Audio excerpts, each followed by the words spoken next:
Good morning all of you. AP TET 2026 సంబంధించి response షీట్లు అయితే 19వ తేదీ నైట్ అయితే రిలీజ్ చేయడం జరిగింది. ఈ రెస్పాన్స్ షీట్ ఎలా డౌన్లోడ్ చేసుకోవాలో చూద్దాము. ముందుగా మీ క్యాండిడేట్ లాగిన్లో ఉండి మీ పాస్వర్డ్ యూజర్ నేమ్ ఎంటర్ చేసి ముందు లాగిన్ అయితే అవ్వాలి. మీరు లాగిన్ అయిన తర్వాత క్రోమ్లో పైన ఈ విధంగా ఒక లింక్ అయితే ఉంటుంది. దాన్ని లాంగ్ ప్రెస్ చేసి పట్టుకోండి, అది కాపీ అవుతుంది. ఆ లింక్ తీసుకెళ్ళి ఇప్పుడు నేను డిస్క్రిప్షన్లో ఒకటి లింక్ పెడతాను, అక్కడ పేస్ట్ చేయాలి. ఆ వెబ్సైట్ ఏంటంటే ఇప్పుడు నేను చూపించినట్టు ఆ వెబ్సైట్ అయితే ఉంటుంది. ఈ వెబ్సైట్లో కిందకు వచ్చేసినట్టయితే calculate your AP TET score అని ఉంది కదా, అక్కడ పైన ఇప్పుడు నేను చూపించే దగ్గర లింక్ పేస్ట్ చేయండి.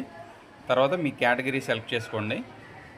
తర్వాత ఎనలైజ్ రెస్పాన్స్ షీట్ దాని మీద క్లిక్ చేయండి. మీ స్కోర్ కార్డ్ అయితే ఈ రకంగా చూపిస్తుంది.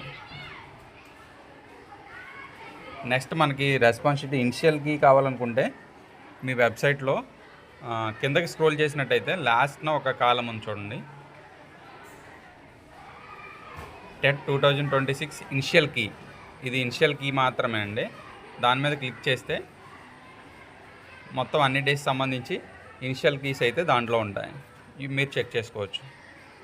అభ్యర్థులు ఒక్క విషయం అయితే గుర్తుపెట్టుకోవాలి, ఇది ఫైనల్ మార్క్స్ కాదు, జస్ట్ మీరు ఏం పెట్టారో తెలుసుకోవడానికి కోసమే, మీ రెస్పాన్స్ని చూసుకోవడానికి మాత్రమే. ఇది ఫైనల్ స్కోర్ అటు ఇటుగా మారవచ్చు, 1-2 బిట్స్. ఇంకా నార్మలైజేషన్ కూడా ఉంది కదా, నార్మలైజేషన్ వల్ల ఇంకా మీ స్కోర్ మారిపోవచ్చు.